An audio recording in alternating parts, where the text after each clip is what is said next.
diversity of skill sets is what makes us strong as an Air Force. If we all thought and looked and did everything the exact same, I don't need very many people and we'd be good at one thing, and that's it. If we want to be good across the board in our mission set, which we are as the United States Air Force, we need the diversity of thought, the diversity of skill sets that comes with that. It makes common sense that we would have a bond that would be more than just being colleagues in a workforce. That's what separates us from outside the military service. That sense of community, that sense of belonging, that makes you just a little different than a regular American citizen. We build up this persona around us, this persona that says we can do it all, and we do it all. The nation has come to expect that we get it done, because we get it done.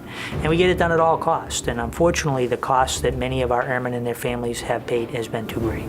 I've known a number of people, both personally and professionally in my life, who, when faced with a setback, a tragedy, the death of a loved one, really struggled through the aftermath. And in some cases, they turned to drugs, alcohol. Oftentimes we get so embroiled in our own difficulties, and we are unable to see that other people have challenges as well. There's downsizing, there's sequestration, there's reduction of funds, there's constant change. Every one of us are going to go through the challenges of life, and they impact us at different times in our lives in very different ways. But some of these folks that are coming into the Air Force, very young adults, have very limited experience to find balance. When the comprehensive airman pillars get out of alignment or out of balance, what tends to happen is you start making judgments that aren't as effective as you are before. This is where I think we see today more than ever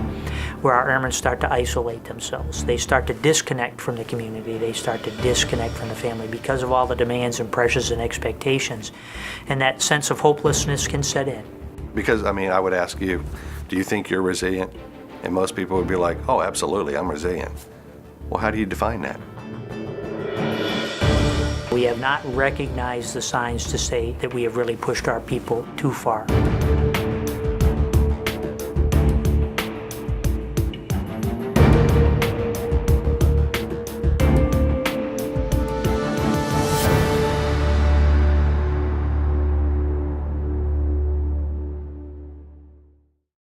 Comprehensive Airman Fitness is what that means really is the life skills and the pieces of life skills that help you find peace, that help you deal with any situation. Because as everybody knows, not every day is perfect.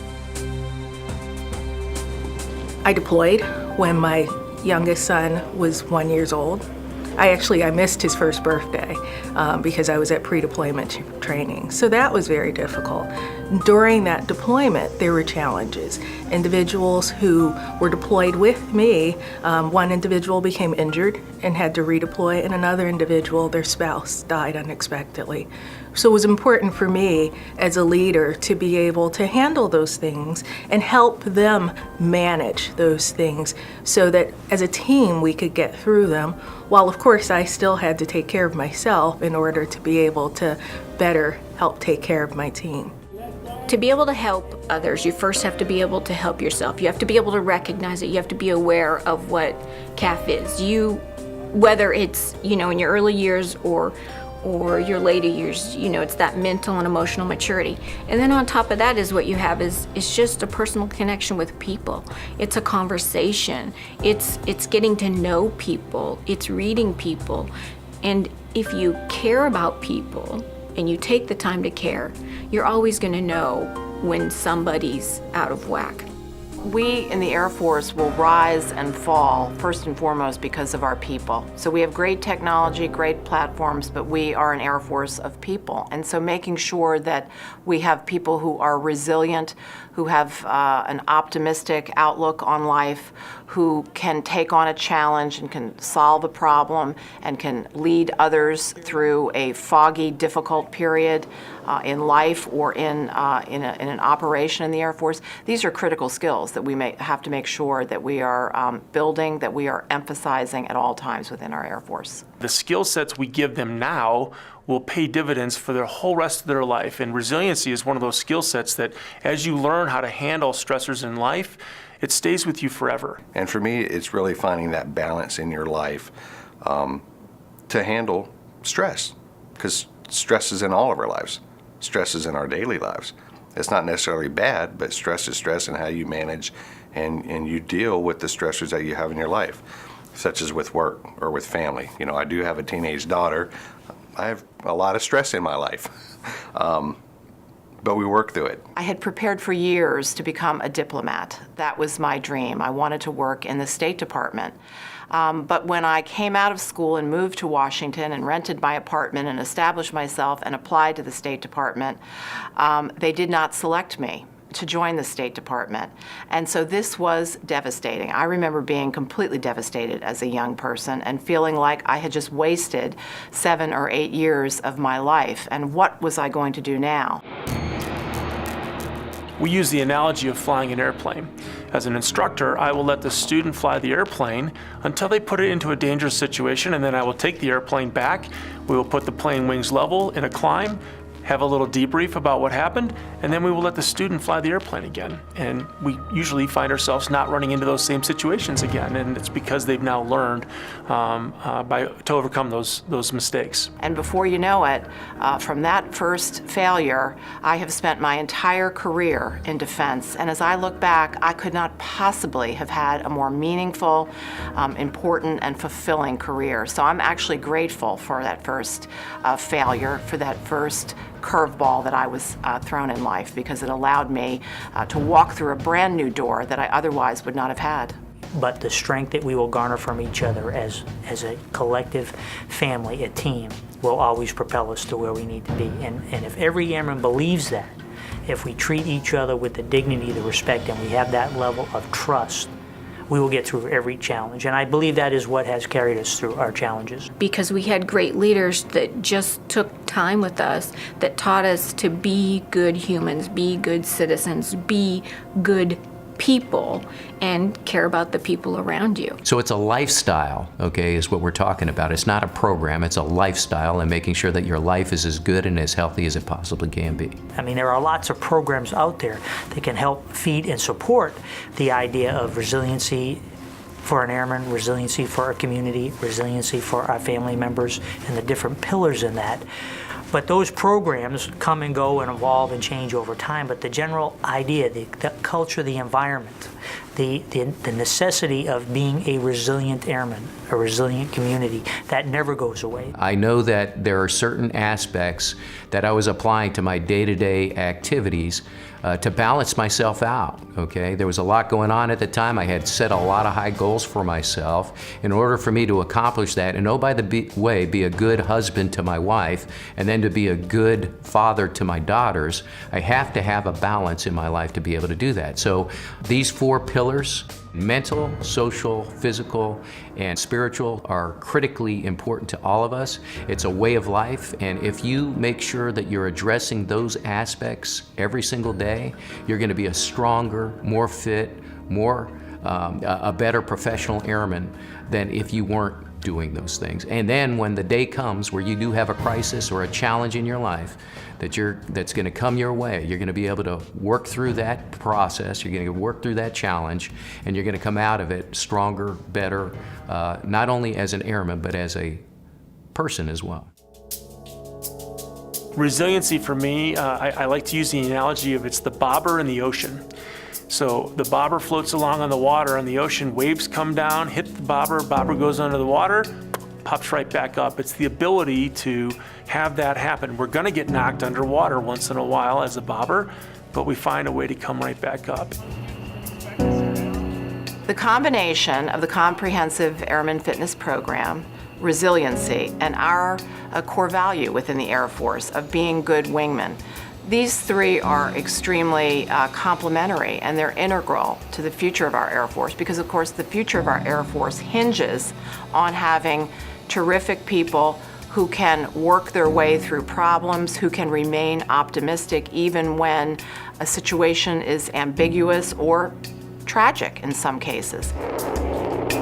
If you're doing everything you can to make sure that you're in balance and you're making yourself strong, whenever that crisis comes up, and it doesn't have to be something dramatic, but it could be, let's say that you're having a problem with your girlfriend and all of a sudden, you're not talking. Instead of going through that, okay, and dealing with it in a negative manner would be turning to drugs, turning to alcohol, whatever that is, that instead of doing those kind of things, you are able to work your way through that problem set by making sure that you rely on your wingman, that you seek counseling, you seek the help that you need, that you do the outreach that you need, get whatever it is so that you can sustain yourself through whatever that crisis period is. And on the other side of it, instead of turning to the negatives being alcohol, drugs, and in the worst case, of course, suicide, instead of taking that downward direction, that you're able to withstand that, come through it, and on the other side, be a stronger person. Where you may have had very strong moral convictions and character and integrity,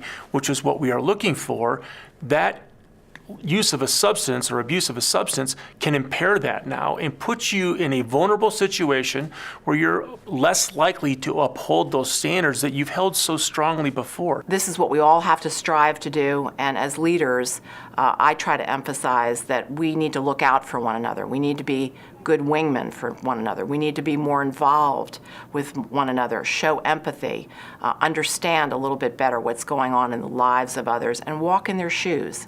And in so doing, I think we can help as leaders build resiliency. A program isn't what we're after here. It's about changing lives and making these pieces a part of your life. Now it's even more important to have a strong sense of Air Force family culture than we've ever had in the past before.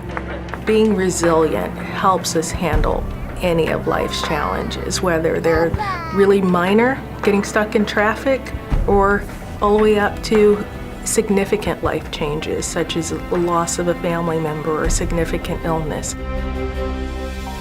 The studies have shown that if you're in balance in those four areas, that you're going to be happier, you're going to be healthier, you're going to be able to withstand, challenging situations in your life. My dad's coming home. This challenge of separation, the challenges of missing kids events, the challenges of all that stuff, the challenges of when my own 5-year-old daughter would be 2 inches away from my face telling me I'm more important as I'm sitting there answering an email on a BlackBerry. You have to reflect on that and ask yourself, do I have this right? Don't waste a good challenge or a good crisis, because those crises can help you find the solutions to making yourself better. In order for us to make sure that our airmen trust the fact that this is important, that we've got to walk the walk, and so we've got to be at the forefront of comprehensive airman fitness in every aspect of comprehensive airman fitness, making sure that we are the example that we're asking our airmen to follow. Having that optimism and being able to see your way through a storm is something that I believe in, I try to do, and I try to encourage other people to do. You take somebody that comes from a world that's this big, and it's your responsibility to open it up as big as it can, the aperture as wide as it can be, so that opportunity just floods in. And I think a glass half full perspective allows you to view that in a positive light, as opposed to carrying more of a burden on how you're approaching a problem. Everybody's in charge of their own life. We can only teach you so much. We can only reinforce it by talking to you so much about it. I can put it in my conversations throughout my entire career, the rest of my life. But until you accept it and you find ways to improve yourself, it's not going to make a difference.